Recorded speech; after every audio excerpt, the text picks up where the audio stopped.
Joinville. Assista agora o programa Bem de Boa com Renata Celiprim. Já estou aqui com o meu primeiro entrevistado dessa terça-feira, o cara que eu sei que é super ocupado, mas eu tô com a maior honra, maior orgulho de receber o doutor Alexandre Fará aqui no estúdio. Seja muito bem-vindo, doutor. Obrigado por ter conseguido uma brecha na agenda que não é fácil, né? A agenda de vocês. Muito obrigado você. É um prazer estar no teu programa e espero que esse papo ajuda várias pessoas a se conscientizar sobre o problema e que elas tenham algo positivo a retirar. A gente sabe, né, doutor?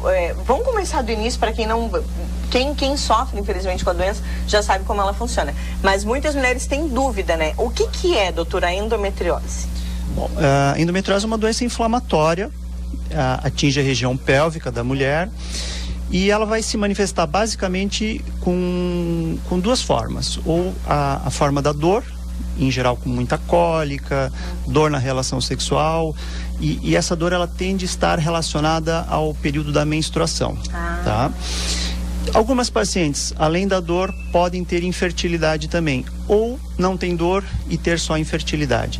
Então, esses são os dois grupos principais, dor e infertilidade. O que a gente faz nesses casos? Quais são os sintomas? Como é que eu percebo? O senhor falou da dor, né? Mas tem algumas mulheres que não conseguem engravidar. Então, como é que eu chego nesse diagnóstico da endometriose?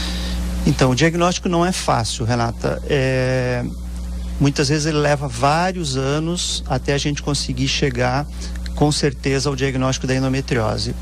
Anos, doutor? Então não Infelizmente sim. É uma doença que hoje, e isso não só a nível Brasil, mas a nível mundial, existe em média uma demora do início dos sintomas ao diagnóstico em torno de 7 anos.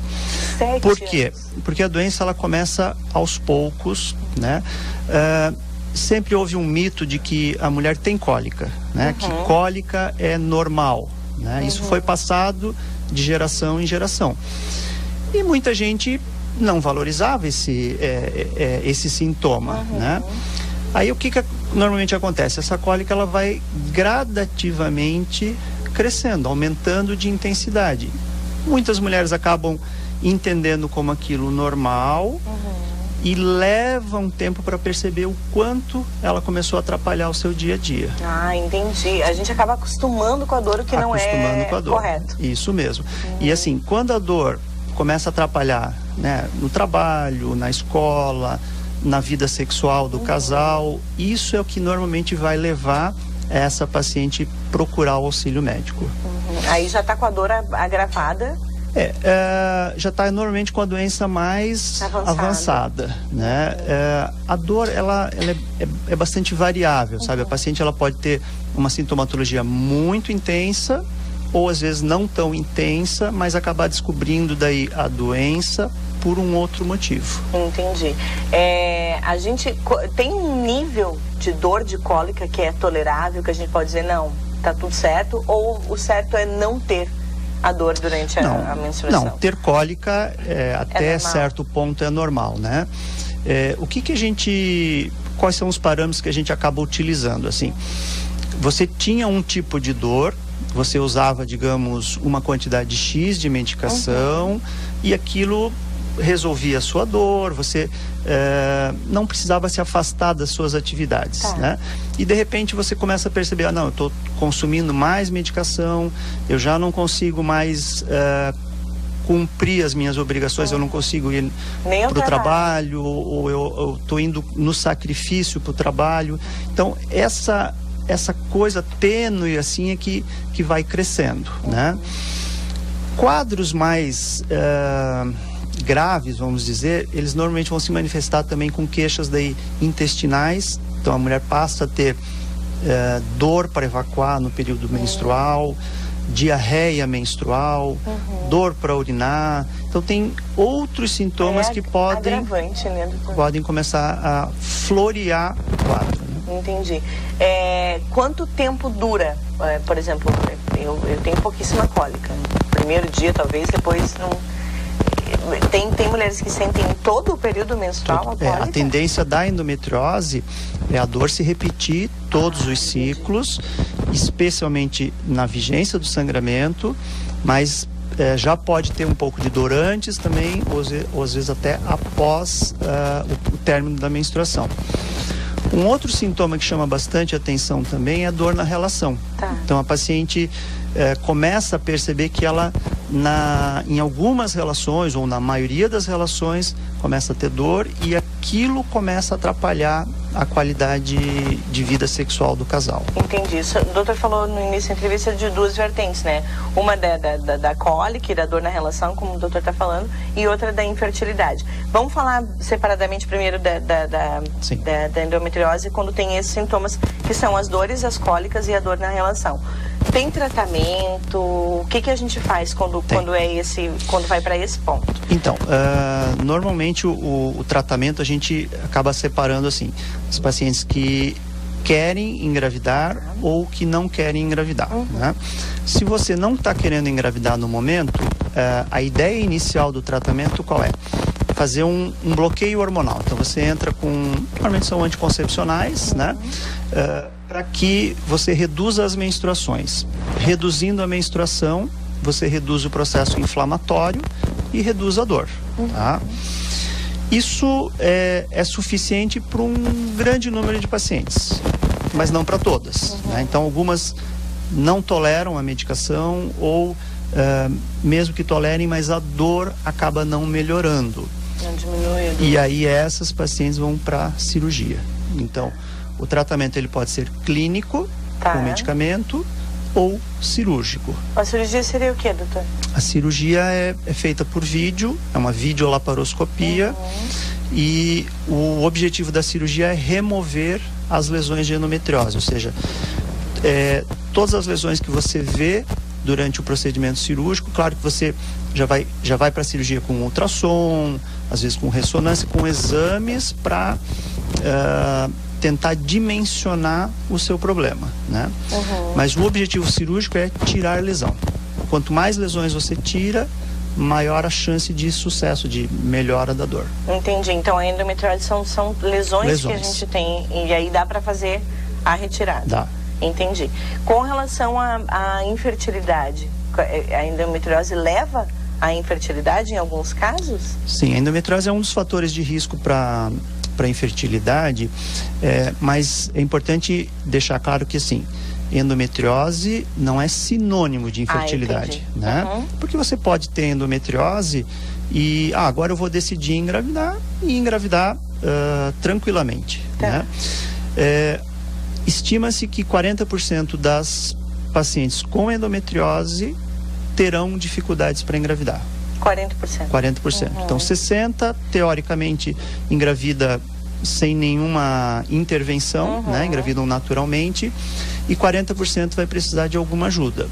Às vezes uma coisa mais simples, às vezes até a própria cirurgia facilita o processo para engravidar, e casos mais severos podem precisar até daí de reprodução assistida, que é a fertilização in vitro. Que é a fertilização. O doutor trabalha também, né, com a fertilização. É muito difícil, doutor, conseguir, porque tem um monte de mulheres que têm o sonho, né, de serem mães e não conseguem em função outras funções, não só a endometriose, né? Sim.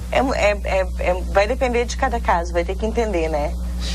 Cada paciente. Porque assim, quando a gente pensa em gestação, você tem que avaliar o casal, né? Então, saber também se não tem nenhum fator masculino associado, se o problema feminino é só a endometriose, se tem problema na trompa, algum problema hormonal. Então, são peças de um quebra-cabeça que você tenta montar um quadro e aí indicar o que é melhor.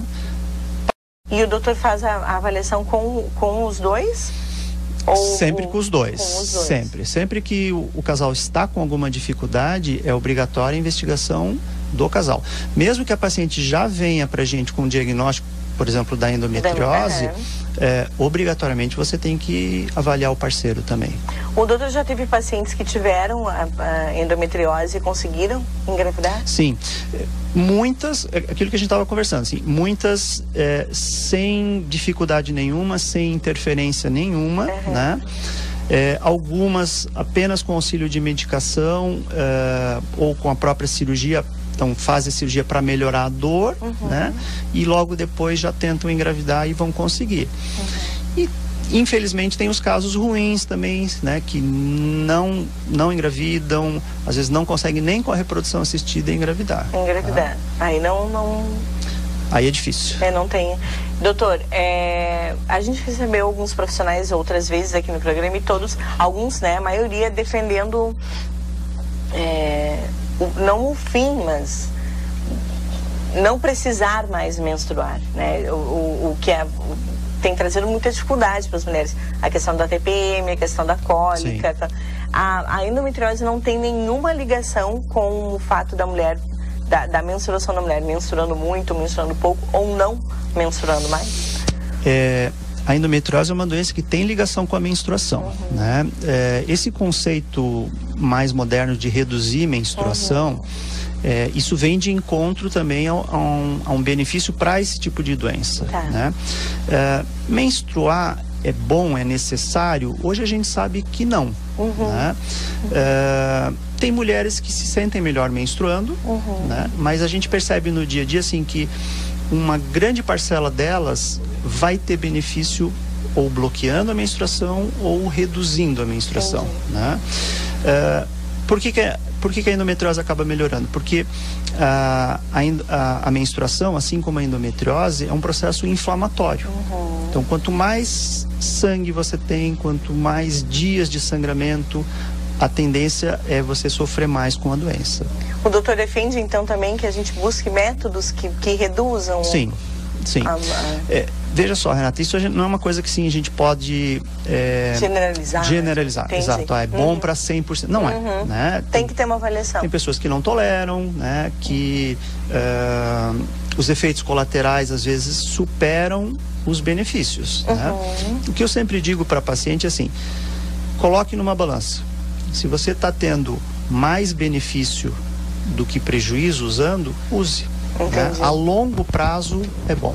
Entendi. E a gente tem diversos métodos hoje, né, contraceptivos, e muitos deles reduzindo esse quadro de menstruação e reduzindo em conversa com amigas e outras mulheres que também se sentem melhor não menstruando mais ou menstruando bem menos do que menstruavam antigamente. Então não tem mais a história da avó e a mãe que falavam pra gente: precisa menstruar, que tem que fazer uma limpeza no organismo. Não, podemos ficar tranquilas com relação a isso. Sim, sim. E veja só, né, o que mudou?